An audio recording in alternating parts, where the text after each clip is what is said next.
and welcome to Writer to Writer. I'm your host, Kat Filer, also known as KJ Filer, author of Shadowrunner. Our guest today is Susan Kaye Quinn, one of my favorite authors. She is an environmental engineer, rocket scientist turned speculative fiction author who now uses her PhD to invent cool stuff in books. Her works range from hopepunk to climate fiction to futuristic spec fiction with side trips to cyberpunk and steampunk romance. Her best-selling novels and short stories have been optioned for virtual reality, translated into German and French, and featured in several anthologies. She writes full-time from outside Pittsburgh, watching the birds and deer from her deck and trying to dream a better future into existence. Susan, it's so good to see you. How you doing? I'm doing great. Thanks for having me. It's good to have you. So I'd like to start by quoting from one of your blog entries. This one hit me right between the eyes. The adaptive strength that people are showing right now by continuing to march ahead with all our woundedness and exhaustion and mental health issues is the kind of thing that gives me hope, as well as being powered by hope itself. And I know your recent series is really about hope. It is. I mean, hope is kind of like what we need to keep going. And keep in mind the things that are worth living for, the things we're fighting for, the reason why we're trying to make the world a better place. So there's certainly a place for dark stories. We've just had a lot of dark stories, and it's not just me.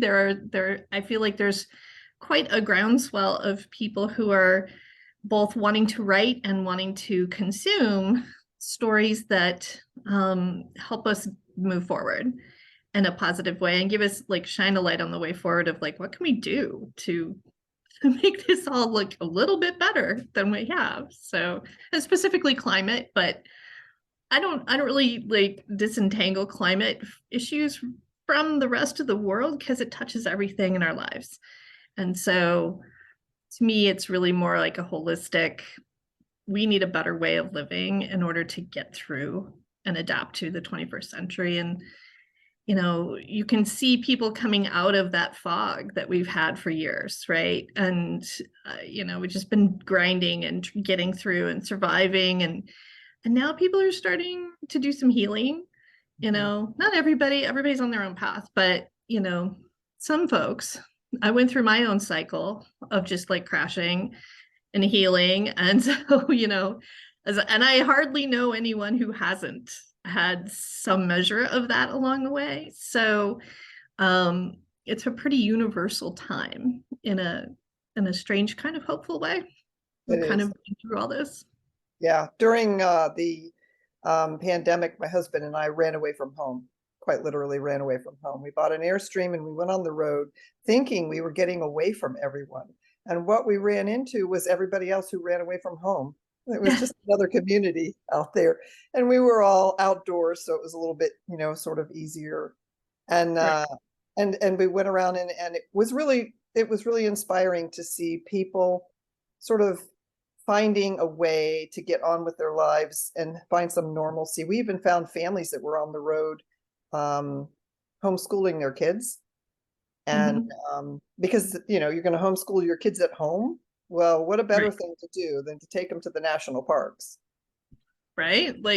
What a wonderful idea. And that creativity is so inspiring to me because yeah, it's like everybody had to take a beat and go, wait a minute, this is not good.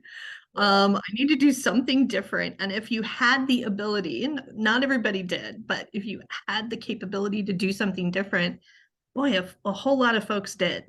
I think it was a record time for new business starts. It was, a lot of people moved back in with family that they had maybe been not estranged from, but hadn't lived at home for a while. And they were like, hey, we're gonna, I had my kids, my young adult children come home, various members of them at various different times, but it was wonderful. I have one home right now, and it kind of normalized that a little bit more. You don't have to leave completely, this story that we tell ourselves that you must be independent at 18 and go off and do your life. It's family, when it comes push to shove, like family's what you got. So, Definitely.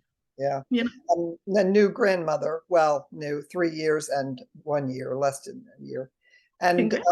our daughter, we were moving back to Florida to be with my dad and to help our daughter with the grandkids. And we were in Arkansas and had to stop for, a hurricane, which is, Florida's so great about that. And she called us and she said, I hope you won't be upset, but I'm moving to New Hampshire. Hello. And Okay. so she moved to New Hampshire.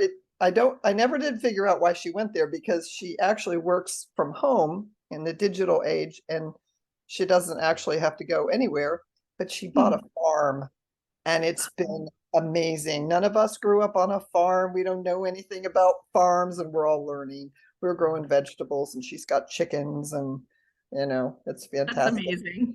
Yeah, she just got goats. Now she's milking goats. But the whole family environment, I believe you're right, has come back. And I'm seeing it in stories too, where people have Mhm. extended families or different types of families. I know in your book, your families had to redefine themselves because they had lost their people. And so people need people, and they just became different types of families. Right. And I think that's very much a part. That's my projection of what I think the future is going to hold, because just by necessity, people will be displaced and they will lose family members. I mean, a million plus people died in the pandemic Yeah. here in the US. Like, I mean, that's a lot of people. So that's going to disrupt lives. And so you're going to have to reform, because it's an essential human thing to have those kinds of bonds. And we need it like we need air. So we have to be more flexible about how that's going to work in the future. And I think people are also sort of rediscovering that this atomization and everybody go to your own corner and work in your own space and don't ever talk to each other is like not good for anybody. No. And so how do you build in a life where you don't have to work really, really hard to like set up like 5 different play dates, or, like, how do I get together with my friends when like we all have these busy schedules? It's like we need things that I just see my kid because he lives in the house with me. So like, we have this sort of natural time that we can just connect, and it's, that's good for people. And I I think. think we're rediscovering that. So Yeah. In your most recent series, the first book was I am still reading the second book. Sorry. I'm definitely vested.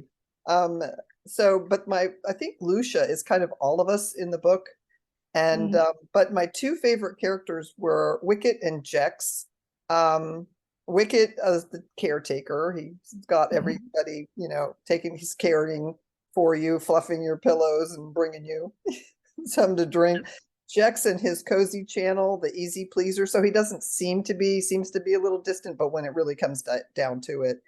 But who or what in your life inspired these characters? Oh gosh. Those two characters, I think that I invented them out of my head, but I'm sure, I know plenty of queer people, friends, and if I had to think for a second, my friend Julian in Paris would probably have a cozy channel if he knew how to cook. I don't know that he does, but I mean that's like his personality, a little like little standoffish, but like actually, well, when I came to visit him in Paris, I had a Paris book signing of all things, which was amazing with my new Paris publisher. Anyway, um, and my friend Julian, who I'd known for years, but only online, of course, I said, "Hey, I'm coming to Paris. Like, can I meet you?" And we just had this delightful um, connection online. And then when it came into real life, you know, he's like, okay, I'm gonna I'll make dinner, but like he's a French man. So they don't just make dinner, right? It was like this whole thing. And he had these wonderful friends, and we all sat around and drank French wine and had incredible salon intellectual conversations. It was a delightful night. I still remember that night. And I still have those friends. Like I made friends that night that I've kept in contact with, and now they're in Germany and other places. And so, like, there's some magic that people can create in a space. And I think those two characters did that. They created a space and they wanted to fill it with family. Yeah. And that's what they did because they said, hey, this is important. Let's do this. And more than a space, those two characters, I mean, all of your characters, but those two in particular created a culture. Mhm. And so Right. there Well, was, yeah, they get to choose in the story, okay, so your readers know or your viewers know, in the story, we in our lives, okay, in reality now, when you get married, you have a bond and you vow, a better or worse, sickness and health, you'll take care of each other basically. And that's what forms the family bond. In my story, anyone can form a family bond like that, a legal family bond that now, like, you have legal rights to visit that person in the hospital or share their health insurance or whatever. Like, you have a legal connection. And so this couple, we're like, okay, we want to bring in certain people who vibe with us, and it's found family, which is very much a part of queer culture, but has gone very mainstream. Like if you talk to any Gen Z kids, like they all are like, no, I have my found family of friends. And, that is the structure of their lives yeah, often. Sometimes within that they'll go on to make, nuclear families as well. But not always. Like a lot of these kids are like, no, I'll just stick with my found family. Thank you. yeah. So Our daughter is like this, and her husband. And when you go to their home, the people that are there would not be the kinds of people that I would put together at a party. And yet mhm, they all are just, yeah, they're just always a blessing together. Um, mhm. it's just very odd. I remember my husband, the first time we ever went to a gathering at our daughter's house where we were invited, the old people. And we came away, and my husband said, it's like going to a UN convention or something, like Oh, people from fascinating. everywhere. Yeah. I want to Oh, come to your daughter's house now. oh yeah, she absolutely. I keep trying to talk her into starting a B&B out there in the farm, and she says, if I have a B&B, everyone's going to come here to work, not to be on vacation. There you go. So, but I mean, she wasn't in New Hampshire very long, and I Mhm, think that sort of outlook on family really served her well, because she joined a bulletin board locally. And the next thing you know, she's got grandmothers coming over who just their kids have moved away and they would just like to hold a baby for an afternoon. And mhm. that works for her really well. And Yeah, she's got friends who are into farming or and now she's into soap making. She's got friends that are doing that, and all these different people. And they are not the kind of people that I think she would have found if she had kind of stuck with the typical nuclear, you know, type of right. family. So that Right. was, We have this mantra that work and family, that's all you get. Your friends are like, well, that's a bonus, I guess, if you have time, but you're probably neglecting something if you do that. And it's like, okay, you just ripped up the entire fabric of society by doing that, and what your daughter is doing is recreating what, again, I think a lot of people are seeking. I'm no exception to that. I moved to Pittsburgh 2 years ago, not even 2 years. And I'm still trying to rebuild a connection of, friends and colleagues and just people that I can reach out to. yeah, And it's hard. Our society is not built for it. And it's almost like it's anti-built for it, and people are rejecting a lot of that. So I think I think so. you'll see that a lot in stories too. More recent stories. I think you'll see a lot more alternate family situations, or community building is really a focus. And for me in particular, I think that's the solution to resilience. If we're going to have resilient societies, we need to have resilient families. And that means, like, not nuclear families. That means you're part of a larger web of people where you all help each other Mhm. survive. Yeah. So And that brings me to the next question. The power of story. I was just talking to another author about this. Mm. It's extremely powerful, and it's a good way to solve problems in society and to make connections, and Mhm. possibly to have conversations that maybe somebody wouldn't listen if you were having a direct conversation, but if they sort of sideways slide into your story, Mhm. you can have a Yes. conversation about some difficult issues. You're reminding me of a reader. Okay, so I'm a woman on the internet, and I will shock people by telling you that I sometimes get people harassing me or trolling me or various things. So as a public, especially like an outspoken public woman on the internet, like zounds. So anyway, this one guy came, I don't even remember why he was like harassing me, but he was like gonna go read my books and like get me that way. And I'm like, my friend, look, you if you're gonna read my books, you're just basically told me you're gonna give me 6 hours of unfettered access to your brain Good and with joke. all of my premeditated information that I'm just gonna feed in there. Oh yeah, you show me, friend. Read my books. Like I think he thought he was gonna like, one star it and hurt my feelings or something. And I was like, oh gosh, you just don't understand this whole process, do you? So yeah, and any author with their salt understands there's some power there that you have and like, use it for good, right? Like Yeah. tell stories that are not that they have to be positive stories, but that speak truths, Yes. of some flavor or another that people will get something from. And I think that's a pretty basic motivation for most authors. I think sometimes I can be a little more outspokenly intentional about it. some some authors seem to think that there's some magic process. They don't really know they don't really have a point to their story. They're just telling a story. I'm like, yeah, okay.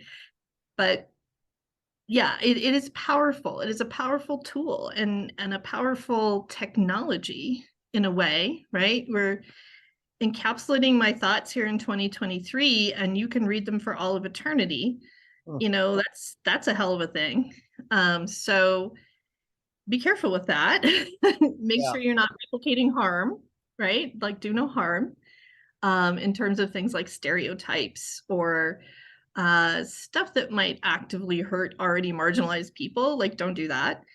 Um, but mostly, connection is what reading is, I right? think And so. that's what we're all seeking. So, Yeah.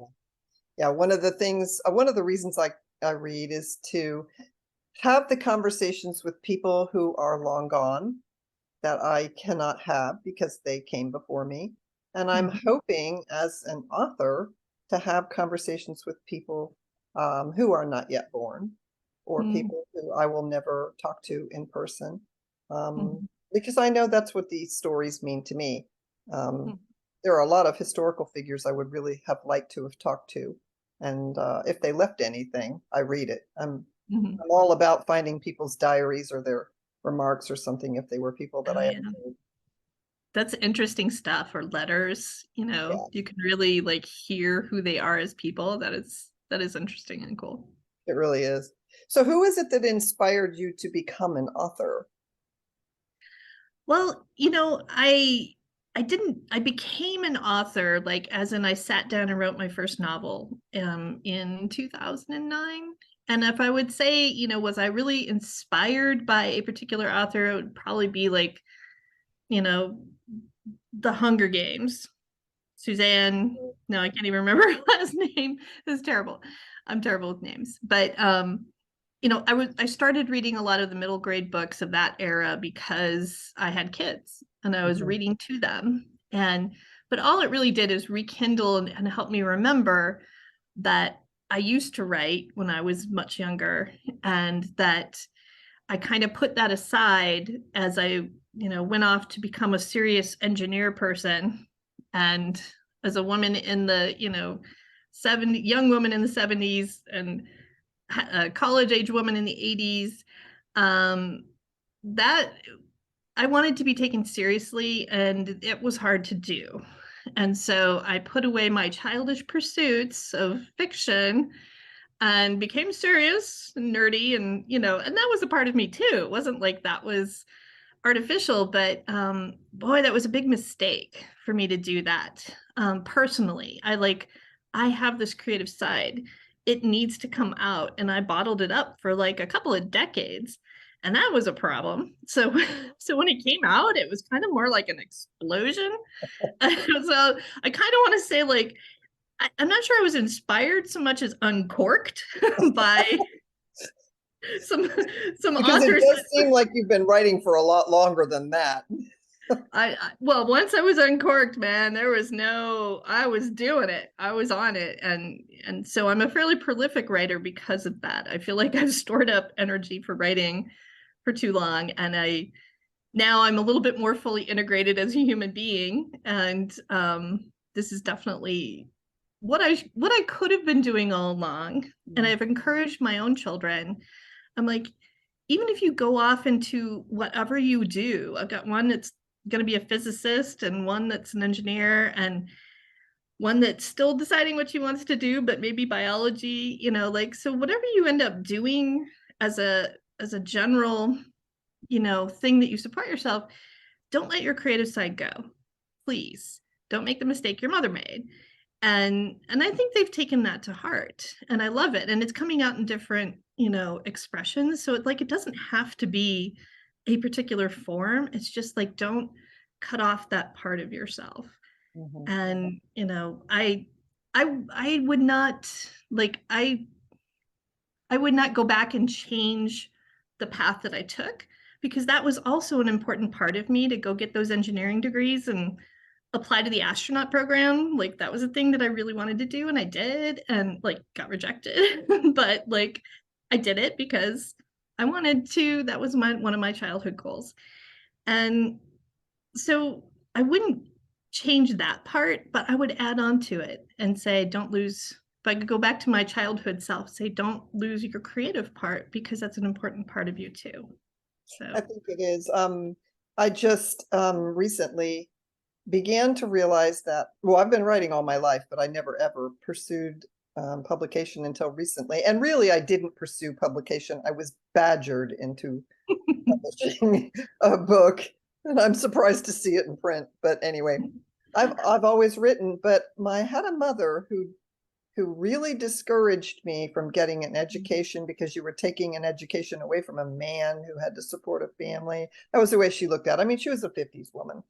And yeah, then she thought I was a little unrealistic. And I thought, well, I'll go into journalism. Okay, I'll do that, because I really always wanted to write. And my teachers had always encouraged me.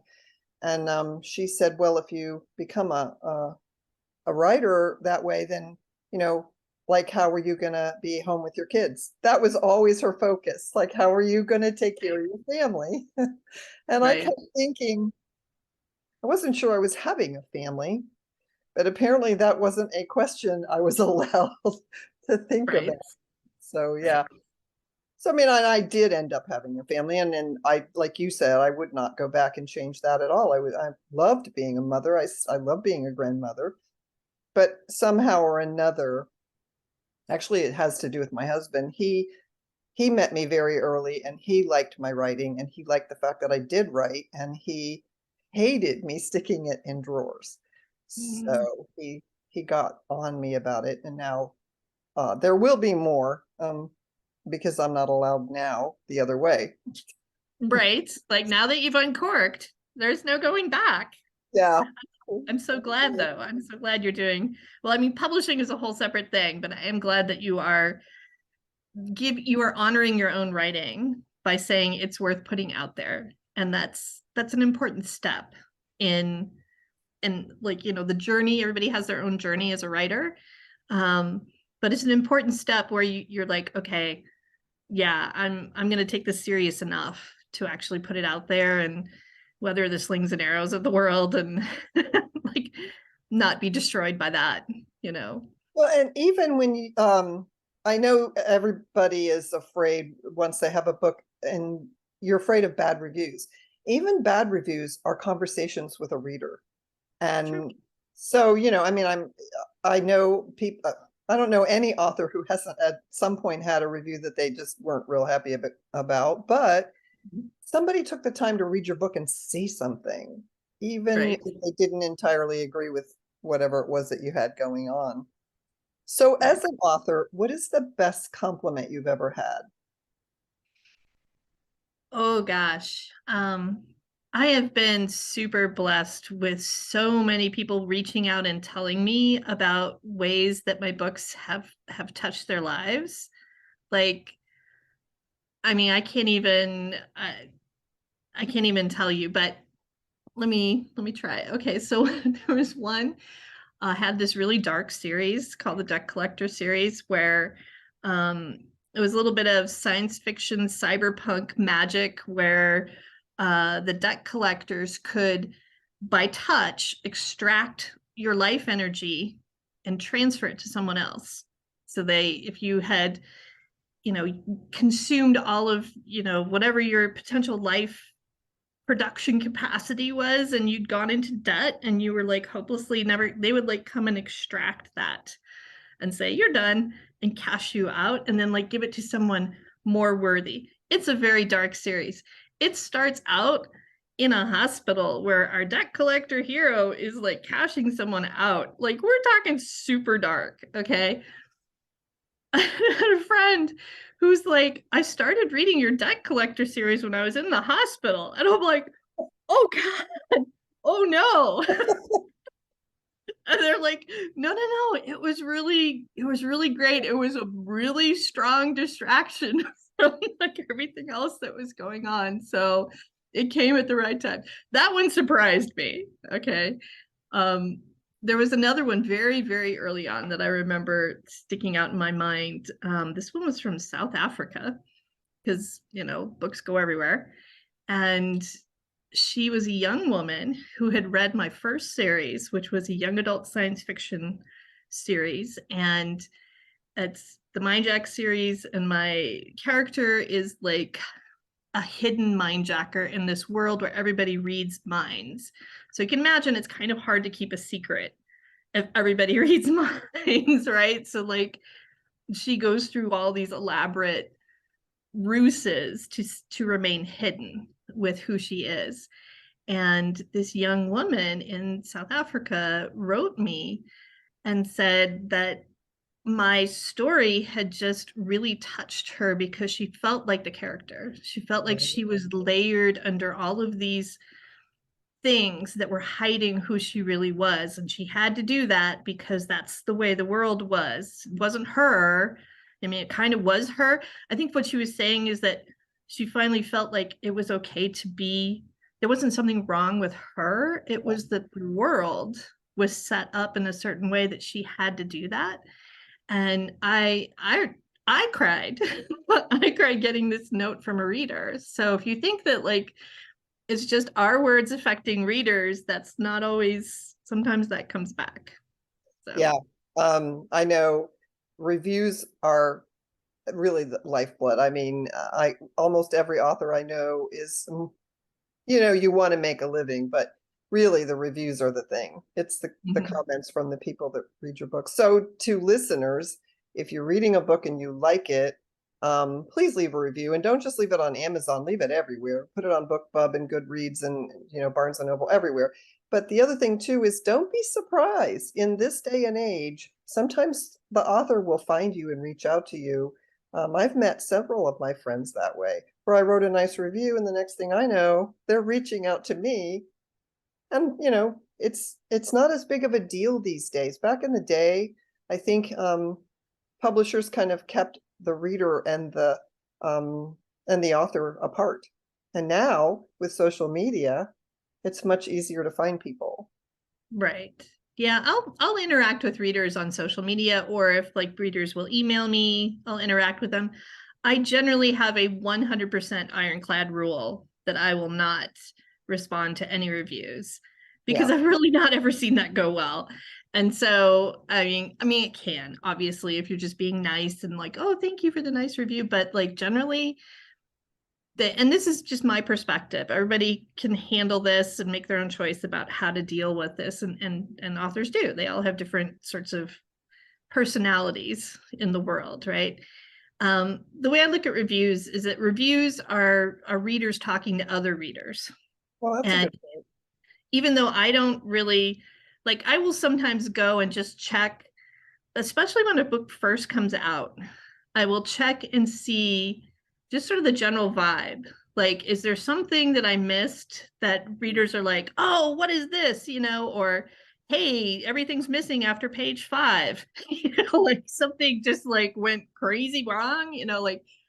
So when the book is fresh in the world, I might like look at some of the reviews and just make sure everything's okay. Some like Mhm. it, some don't like it. That's fine. But like, is everything all right?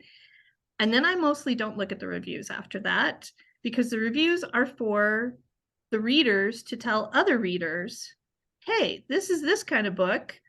I think you'll like it. I think you won't like it if you don't like this thing, and that's not a conversation that I feel like I need to be a part of.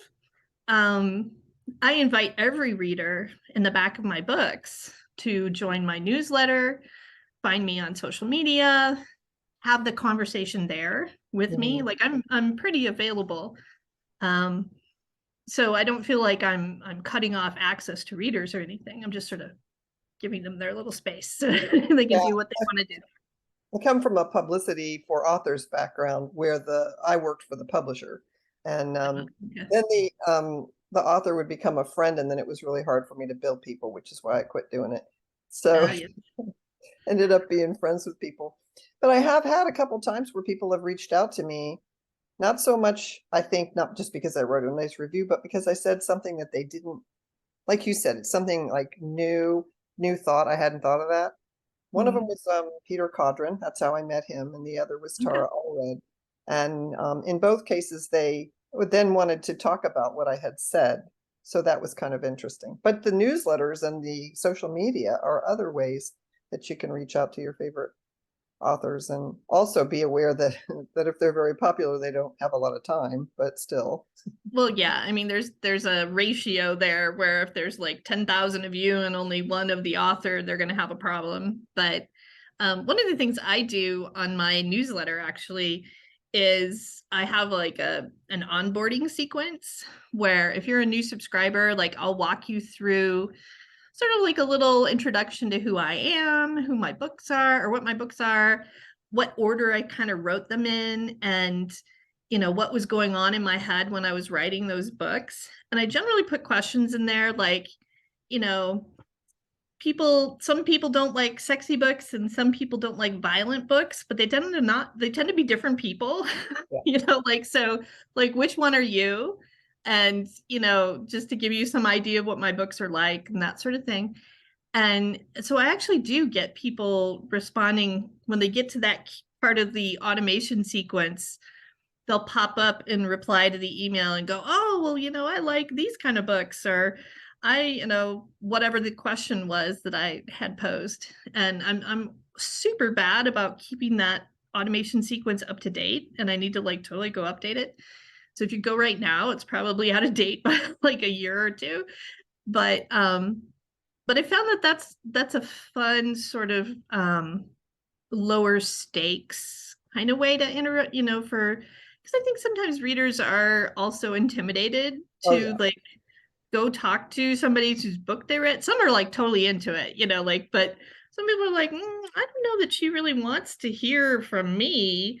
And I'll be like, no, I really want to hear from you. Like, what kind of, and it helps me to, it's a very slanted, non-scientific survey. Okay. Like, so not, you have to be careful about taking it as indicative of something, but it gives you a flavor of who are the people who are reading my books, right? Yeah. Because they go out into the universe and you have no idea who's reading them and what they really, I mean, you could read the reviews, but you don't really know like who they are, Mm. right? And so I've had guys who are like retired military people email me, well, I don't normally read books like this, but caught my eye and now I really like them. I'm going to go read all your books. And I'm like, amazing. I love it. Yeah. So, that's a fun way for I found to connect with readers. So what is something that your readers would be surprised to learn about you? Well, if you know my bio, you know all like the bio stuff. So like I've got a PhD in engineering and used to do aircraft engine design and environmental work. So probably wouldn't be surprised by that. Might be surprised that I applied to NASA twice and got turned down, obviously. But that was a driving force of my early life. I actually, when I was 16, I went to an air show. So my dad he worked for the Navy as a civilian at Port Hueneme in California, which is where I grew up. And so they would have these air shows on, and I went out on the tarmac at one of the air shows, and there was a naval recruiting, actually, I think it was the Air Force recruiting table. And so I cruised on up to him, little 16-year-old me, and whatever that was, like 1981.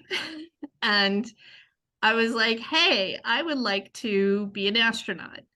So where do I sign up? Like, is there like high school ROTC or whatever that I can do?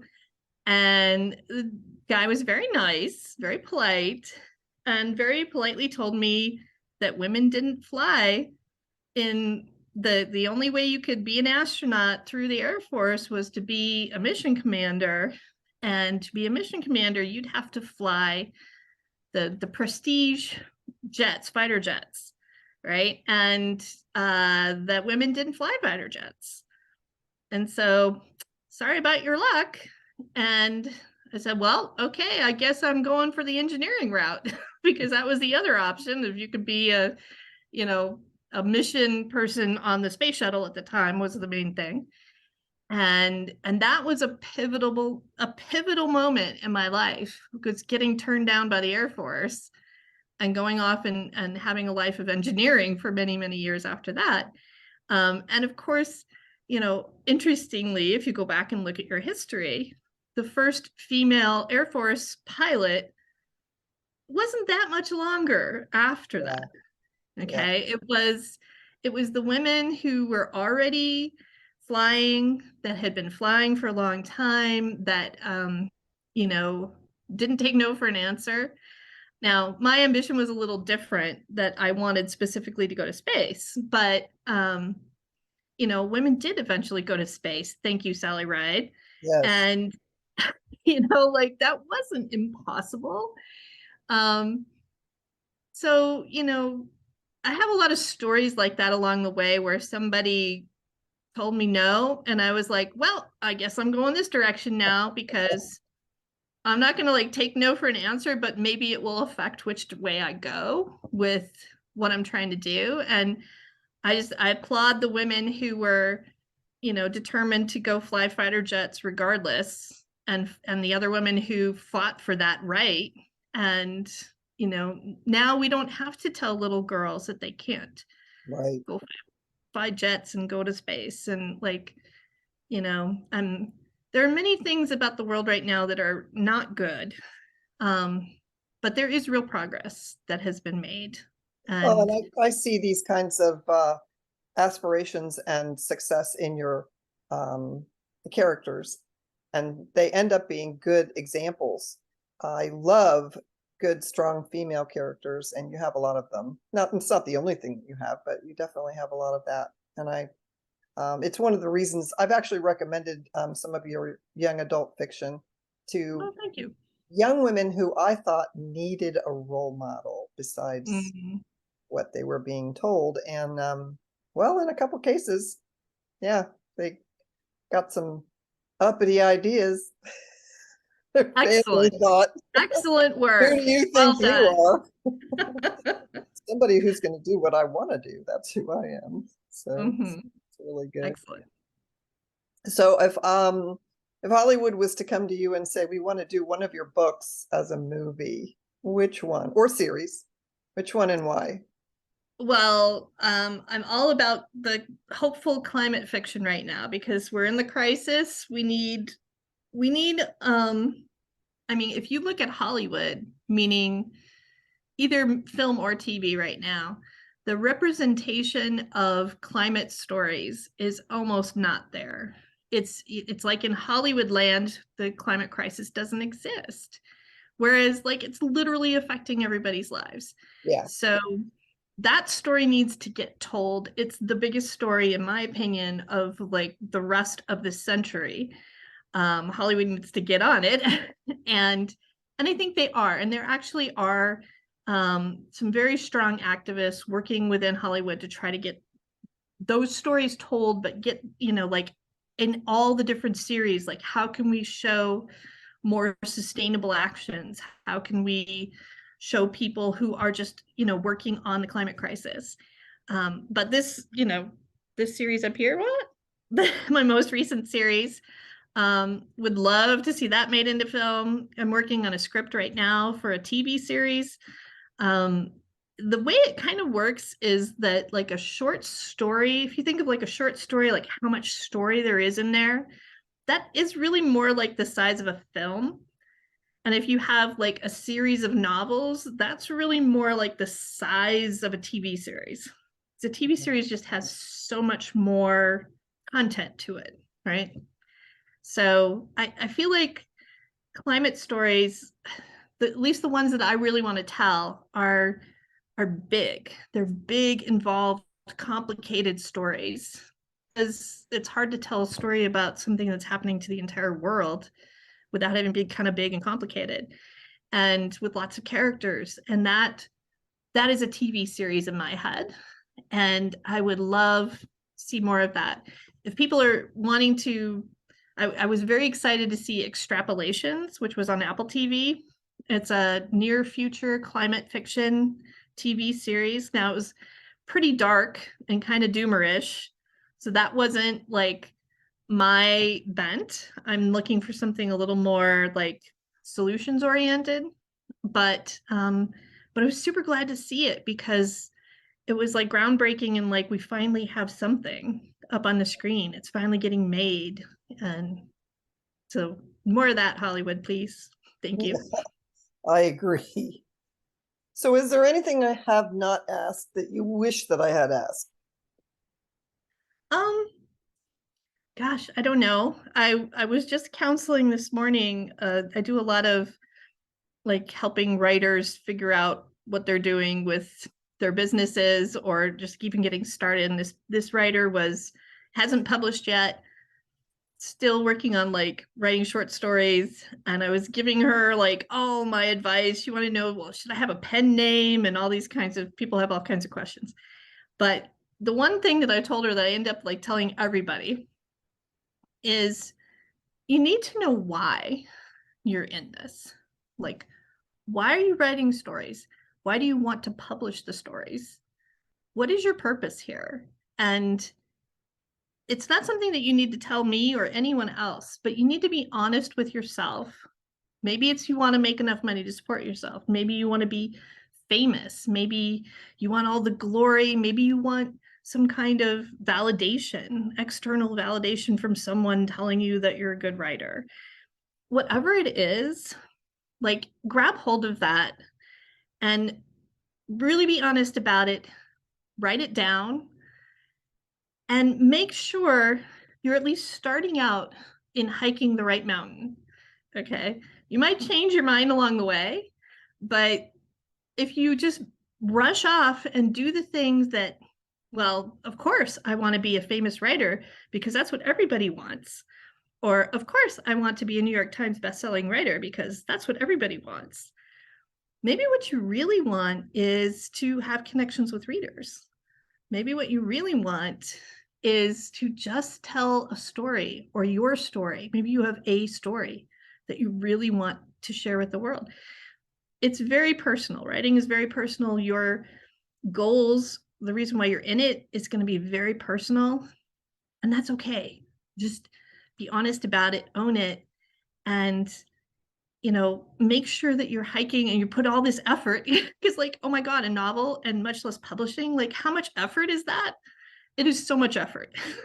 So make sure you're putting that towards something that is really aligned with what you care deeply about. And then you'll be happy.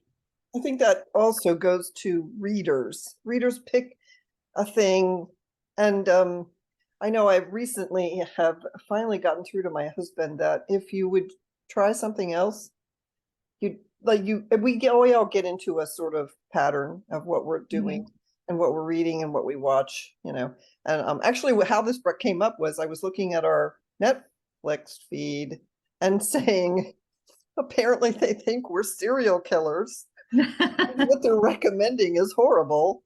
And then he said, I think it's my interest in forensic science. And I said, okay, so, but there are books, you know, because he's kind of gotten away from that. And he started looking at that. And a couple of other friends of mine have kind of gotten out of reading and they're getting back into it. I also think that it's very helpful that the industry is available a lot of different ways. You don't have to necessarily go into a bricks and mortar store. You don't have to go into a library anymore. You can go online and find books, and you can find books in ways that you are able to digest. So that might be digital, it might be holding a book. I love books, um, physical books. But I also, when we travel, understand the benefit of having my whole library on a tablet. So that's good. Right. And then now Audible books are becoming, I mean, that's been around for a long time, but the first time I ever became aware of Audible books was my husband's grandfather was pretty much deaf, but if it was right in his ear, he could hear it. Mhm. So he would And you listen can to books. control it, Yeah, right? Like you can, exactly. yeah. He could listen to books on tape. And then I didn't really think about that until one of my friends had an Audible book and I got it because it, you know, you support your friends. And I thought, well, I can vacuum and drive and do get groceries and I can, you know, I can do all kinds of things and still have a book in my ear. So that's great. Right. Yeah, So no, audiobooks are a huge thing. In fact, I just was talking with a narrator for a book that I'm the fourth book in that series that just came out recently. I'm still working on getting that audiobook made because I've had people come back and because the first three are made, but not the fourth one. And they're like, where's that fourth audiobook? I'm like, oh God, okay, it's coming. I've got to work on get it. started and then they're going, well, where is it? Where is it? So yeah, Mm. so It's a good problem to have, but it's it's just, definitely a good I problem to have. I just fall down on the job sometimes, so I'm Well, I'm working doing on the it. same thing. I have one book and I actually have three books, but I have one book out. And now my husband is a little annoyed at me because he said, what are you starting a podcast for? What are you doing with all this other stuff? And honestly, I just admitted to a friend of mine the other day, I love writing. I'm haven't been in love with the publishing experience. My publisher, on the other hand, has been somebody who I have no complaints about, and he's been very supportive in the budget that he gives me for PR is fantastic. So I have had it easy that way. But what I mostly enjoy is sharing books with people, books that Mm. spoke to me. Like sharing my authors with people whether I know them or not. And so this podcast is my desperate attempt to get back to that. Well, that's great. Yeah. Well, I appreciate you, having me on and telling folks about my books. I hope they'll find something that they enjoy. I strongly feel like there's a book for everyone. You just gotta find the one that works for you. And if it's not mine, then it's somebody else's. Like just there's so many books out there. You can just ask around and you will find something and don't give up. Yeah, yeah, absolutely. Susan, as always, it's been fun speaking with you. I absolutely love talking to you. I could talk to you all day. Thank you. Thank you for having me. Listeners, yeah, to listeners, please look below. I will put links where you can find Susan's author page, her page on Amazon, and all the other places where you can find her books in their various forms. And also you can find out about some of her other passion projects. So it's been great talking, and we'll talk again soon.